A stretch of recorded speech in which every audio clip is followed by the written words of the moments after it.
Hello everyone, this is Candace with Courage to Save CPR training and the lady with the purple prescribed glasses. Hey, I mentioned to you guys in the last video that I was going to do a demonstration of CPR, and I am going to do that, but I'm also going to do that with the CPR wraps that you see that are on top of the mannequins. This is a groundbreaking innovation that was created by Felicia Jackson that gives you step-by-step as to what to do in Spanish and English. And it also has a one-way valve to give those breaths for the child and the adult. So I'm going to start with the infant. As you notice here on the infant, there is no one-way valve. And the reason is because you have to give breaths to the child, to the infant, in the mouth and the nose at the same time. So your mouth will go over the nose and the mouth of the infant who is between birth and 1 year old. So there are steps before CPR. So the first thing that we want to do is check for scene safety. So we're checking for scene safety to make sure that no one or nothing is still there that can possibly cause harm to that person. Because one thing about it, if you get harmed and that person is harmed, no one can be helped. So we want to make sure that the scene is safe. And if the scene is not safe, make sure you call 911. And if you can stick around to let them know what happened or what is happening to that person. Otherwise, if the scene is safe, you're going to tap for responsiveness. As I mentioned, I'm going to start with the infant rather. And so with the infant, you want to tap the bottom of their feet. So in tapping the bottom of their feet, there should be a response. If there is no response of the tapping or the feeling of the rubbing of the feet, the toes should curl. If there's no response there, you want to make sure that you check for breaths. So we can notice the chest rising. If there's no chest rising and there is no breaths that is touching the chin, then we need to go extra further.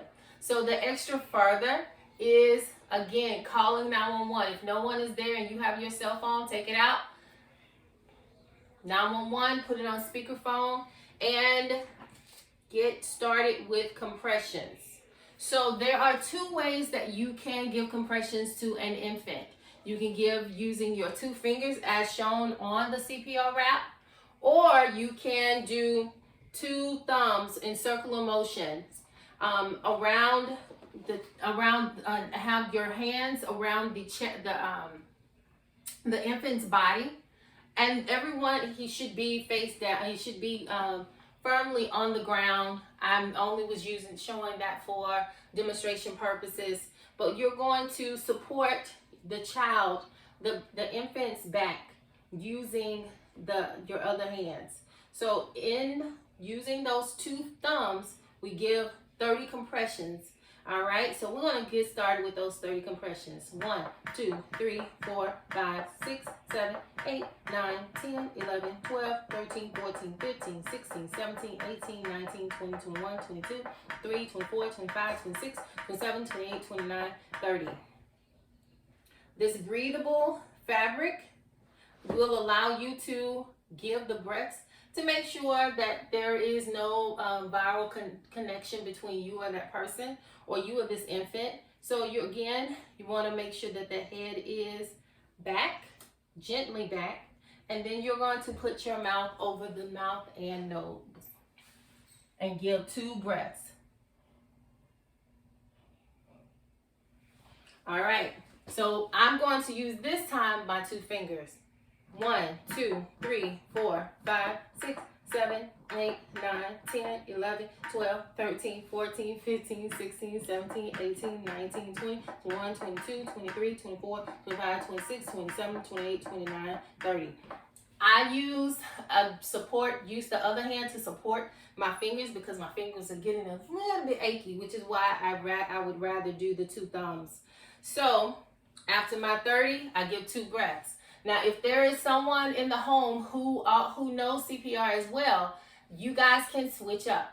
So after your 3 cycles, then that person will give the compressions for 2 minutes or 3 cycles as well. So they will go in, they will give 15, and you will give 15. So 1, 2, 3, 4, 5, 6, 7, 8, 9, 10, 11, 12, 13, 14, 15. That person can give the breaths while you continue with the compressions with 15, and then after the 3rd cycle, 3 to 5 cycles, then you will switch. So again, with the infant, 2 things. You have 2 different methods that you can use, your 2 thumbs or 2 fingers when giving compressions in the center of the chest, and it needs to be about 1 1/3 in inches. And for the breaths, you want to make sure that you give the breaths in the nose and the mouth. So you're going to put your mouth over the infant's nose and mouth and give 2 good breaths, making sure that that head is tilted, because you want to it's tilted back, because you do want to give effective breaths so that the chest can rise.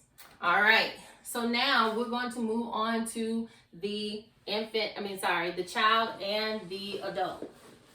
All right, so I'm going to start with the with the child rather.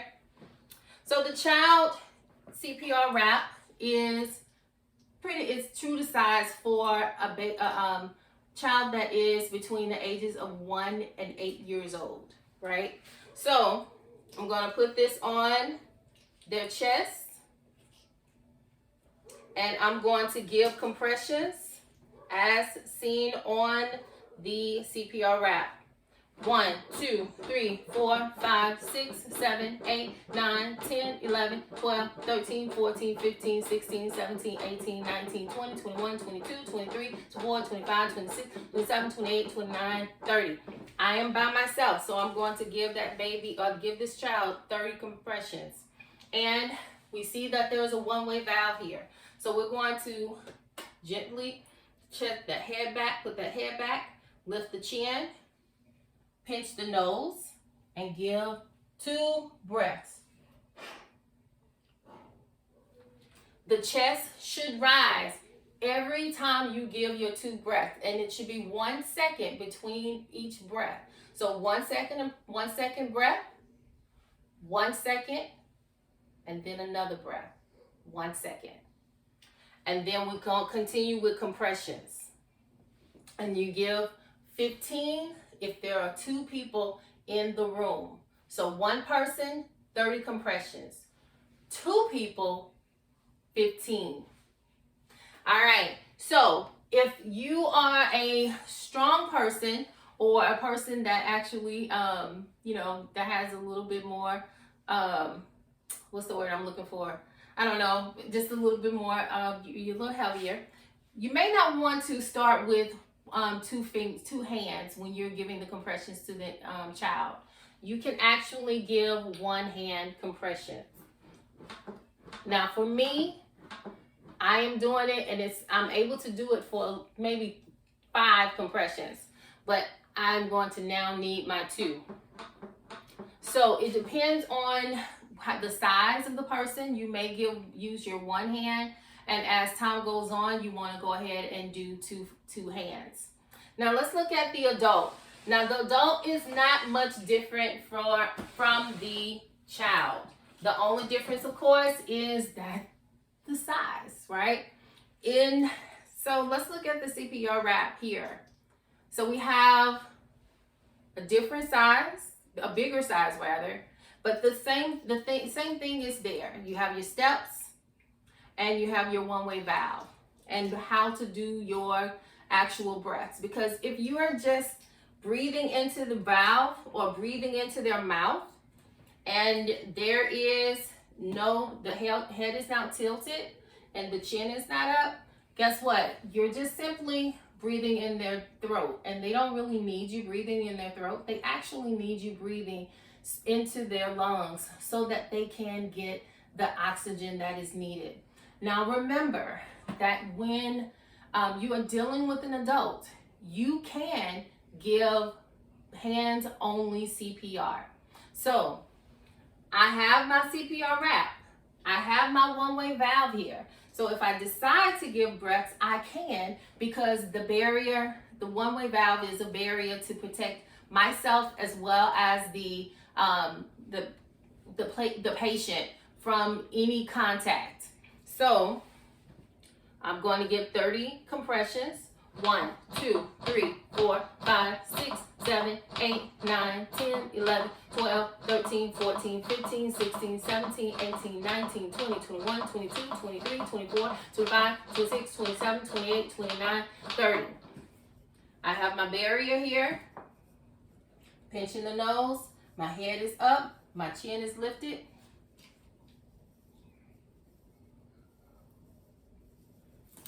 And the chest should rise. So at that point, 911 should have arrived. If not, continue doing the compressions, continue giving breaths if there is a CPR wrapper that is around. But if if there's another person in the room that knows CPR, you're not going to use the CPR one-way valve together. You're not going to do that. So that second person will only do hands-only CPR. Because again, the goal is to protect yourself and anyone else that is around. So 1, 2, 3, 4. Continue the compressions hard and fast.